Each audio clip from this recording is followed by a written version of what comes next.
மனிதனாக பிறந்த ஒவ்வொருவனும் அள்ளி அள்ளி பருக வேண்டிய அமிர்தமடாது.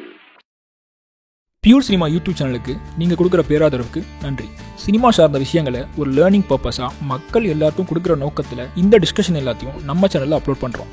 இது மட்டும் இல்லாமல் நம்ம சேனலில் இருக்க எல்லா வீடியோஸும் டெக்னிக்கலி யூஸ்ஃபுல்லாகவும் பல பேருக்கு அமைஞ்சிருக்கு. இது தொடர்ந்து உற்சாகமாக செய்கிறதுக்கு உங்களோட சப்போர்ட்டை லைக், ஷேர் அண்ட் சப்ஸ்கிரைப் மூலமாக எங்களுக்கு கொடுங்க. சினிமா கல்வியை ஜனநாயகப்படுத்துகிற நோக்கத்தில் தமிழ் ஸ்டுடியோவோட இந்த முன்னெடுப்பால் பல இயக்குநர்கள், நடிகர்கள், ஒளிப்பதிவாளர்கள் உருவாகியிருக்காங்க. இந்த முன்னெடுப்பு தொடர்ந்து நடக்க பியூர் சினிமாவுக்கு லைக், ஷேர் அண்ட் சப்ஸ்கிரைப் பண்ண மறந்துடாதீங்க.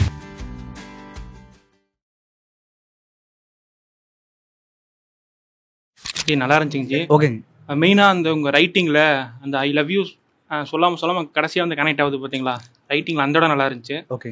இன்னொன்று என்னென்னா, இப்போ அவங்க வந்து பிரதர் அண்ட் சிஸ்டர் தெரிஞ்சதுக்கப்புறம் அது என்ன ரீசனுக்காக அவங்க திரும்பி நின்று ஐ லவ் யூ சொல்லுவாங்க, அவங்க வந்து ஹக் பண்ணுவாங்களே, அது என்ன மென்ஷன் பண்ணுறதுக்கு நான் தெரிஞ்சுக்கிறதுக்காக கேட்குறேன். அது வந்து எதுக்காக வச்சோன்னா, அவங்க லவ் வந்து அந்த அளவுக்கு ஆழமாக அதாவது வந்து இவன் வந்து எதுக்குமே எங்கேயுமே சொல்லியிருக்க மாட்டான், ஐ லவ் யூ வந்து எங்கேயுமே சொல்லியிருக்க மாட்டான். அந்த இடத்துல வந்து பாத்தீங்கன்னா, நான் வந்து அண்ணன் தங்கச்சி ஆயிட்டதுனாலதான் பிரியறமோடிய நான் வந்து லவ் பண்ணாம இல்ல, மனசார அது வந்து இன்னும் வந்து எனக்குள்ள வந்து இருக்கும் அப்படிங்கிற மாதிரி அதை சொல்றதுக்காக ரைட்டிங்ல நீங்க அந்த ஐ லவ் யூ கடைசி வரைக்கும் நீங்க மெயின்டைன் பண்ணிட்டு வந்தீங்களா? ஆமா, அது அந்த இடத்துல ரைட்டிங்கா கரெக்டா இருந்துச்சு. Okay, thank you bro. நன்றி. என் பேர் கமலக்கண்ணன். நான் ஒரு 2010 பேண்டன் ரோட்ல சாரோட இதில் அட்டன் பண்ணியிருந்தேன். அதுக்கப்புறமா டோட்டலாக இதுலேருந்து வெளியே போயாச்சு. கடைசியாக ஒரு வருஷத்துக்கு முன்னாடி சரி ஒரு ஷார்ட் ஃபிலிம் பண்ணலாம்னு சொல்லிட்டு இந்த என்கிட்ட இருக்கிற ஆளுங்களை வச்சு இந்த ஷார்ட் ஃபிலிம் பண்ணியிருக்கேன். இந்த ஷார்ட் ஃபிலிம் வந்து நிறைய பேர் பிடிச்சிருக்குமா தெரியல. ஏன்னா இது வந்து ஒரு சாதாரண ஒரு சிகரெட் பிடிக்கிற ஒரு விஷயத்தை பற்றி எடுத்ததுனால அது யாரும் பெருசாக எடுத்துக்கிறது கிடையாது. பட் அதை மட்டும் நான் இதில் சொல்லலை. ஃபஸ்ட்டு ஷார்ட்லேயே என்ன பண்ணியிருப்போன்னா, அந்த செவுத்தில் வந்து இந்த சிகரெட்டுக்கு ஒரு சட்டம் இருக்குது இல்லையா, பொது இடத்துல சிகரெட் பிடிக்கக்கூடாது அப்படின்னு ஒரு சட்டம் இருக்குது. அப்போ பொது இடத்துல பிடிக்கலன்னா வீட்டில் பிடிச்சா அது கரெக்டாக அப்படின்ற ஒரு பார்த்துக்கு தான் அந்த ஷார்ட் வச்சுருப்போம். அதே மாதிரி வந்து பார்த்திங்கன்னா, இப்போ பெண்கள் வந்து ஒரு அன்பு தான், ஒரு அப்பாவுக்கு ஹஸ்பண்டுக்கு வந்து சாப்பாடு ஊட்டுறதுன்றது இதெல்லாம் ஒரு அன்பு தான். அதுவே வந்து நம்ம வந்து பசங்க எதிர்க்க பண்ணக்கூடாதுன்னு நினைக்கிறாங்க. பட் ஆண்கள் அப்படி கிடையாது. வீட்லேயே சிகரெட் பிடிக்கிறது, பசங்க எதிர்க்க தண்ணி அடிக்கிறது, ஸோ அதுக்கப்புறமா ஒரு 10 வருஷம் கழிச்சு அவனுக்கு அட்வைஸ் பண்ணுறது. ஸோ இது எல்லாமே வந்து இனிஷியலாக நம்ம வந்து அதை உடைக்கணுன்றதுக்கு தான் இந்த படத்தில் சொல்லியிருக்கேன். சொல்லுங்க சார். படம் நல்லா இருந்தது சார். நன்றி.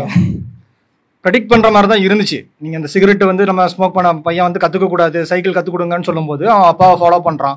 ஸோ ஆட்டோமேட்டிக்காக இங்கே இடத்துல தான் வந்து நிற்கும்னு இருந்தாலும் அந்த அப்பாவாக நடித்த கேரக்டரும் பையனாக நடித்த கேரக்டரும் அந்த எமோஷன்ஸ் கனெக்ட் நல்லா இருந்தது சார். நன்றி. ஃபீல் பண்ண முடிஞ்சது. அதே மாதிரி இதில் வந்து பார்த்தீங்கன்னா, இப்போ எல்லாருமே அந்த ஷார்ட் வந்து பையன் வந்து சிகரெட் பிடிக்க போயிடுவான், ஷார்ட் வந்து வாயில் வைக்கணும். அதை நான் வைக்கக்கூடாதுன்றதுக்காக தான் அந்த குழந்தை வந்து சிகரெட்டை வந்து சிகரெட்டாக பார்க்கல, அது ஒரு பட்டாசா பார்க்குது, அது ஒரு புகை வர ஒரு விஷயமா பார்க்குதுன்னு சொல்லிட்டு தான் நான் ஷார்ட் வச்சிருப்போம். அதுக்கு தான் அந்த இதுவும் பண்ணியிருப்போம். அந்த பையனுக்கு தெரியாது அப்பா எதுக்கு அழுகுறாருன்னு சொல்லி. ஆனால் அவர் பாட்டு அழுகுறாரு, அவர் ஒரு மனசில் ஒரு டைலாக் சொல்லிக்கிறார்.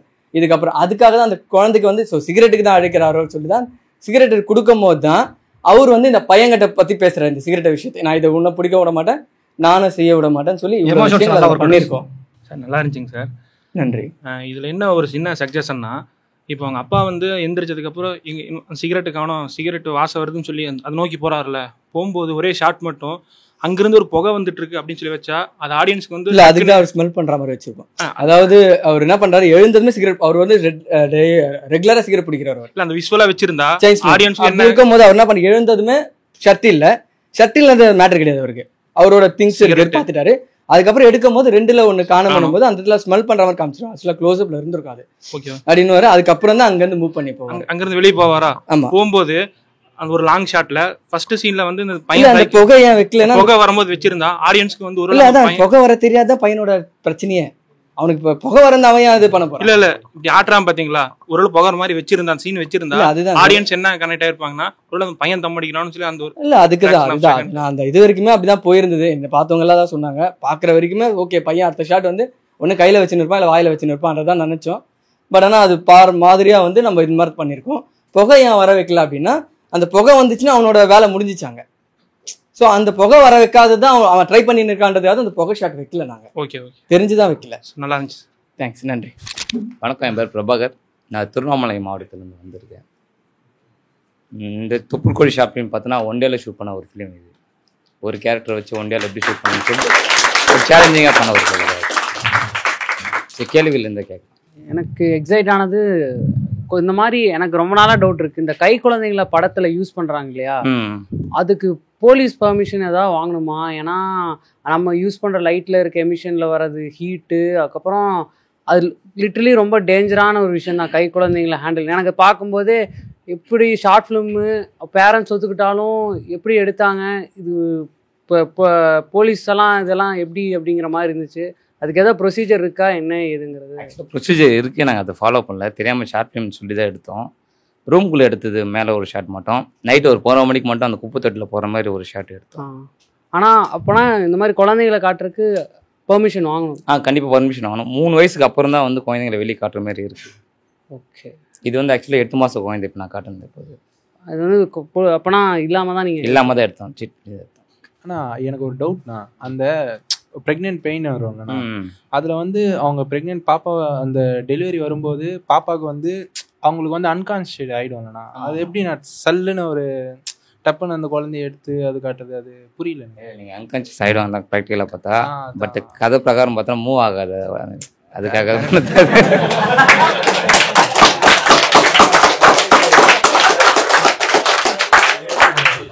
உங்களுக்கு நல்லா இருந்துச்சுங்க. சொல்லுங்க. இவர் சொன்ன மாதிரி இன்கேஸ் வந்து அந்த அன்கான்சியஸ் ஆரமா ஷார்ட் வச்சா கூட அதை நம்ம எடிட் கட்டில் வந்து கிராஸ் ஃபேடு போட்டால் டக்குன்னு நம்ம இன்னொன்று கன்வே பண்ணிடலாம். இல்லை, நான் பண்ணி பார்த்தேன், அந்தமாரி பார்த்தா லேக் தெரியுது, ஃப்ளோ மிஸ் ஆகுது அந்த கதையில். ஏன்னா நீங்கள் படம் பார்த்தா தெரிஞ்சுக்கணும், ஃப்ளோவாக போயிட்டுருக்கோம். லேக் விந்துச்சுன்னா நம்ம நிறைய யோசிக்க தோணும். உங்கள் யோசிக்க விடாமல் பண்ணுறது தான் என்னோட மோட்டிவ். அந்த சீக்வன்ஸில் யோசிச்சுட்டு அந்த கேள்வி வந்துட்டே இருக்கு எல்லாருக்குள்ளேயும்.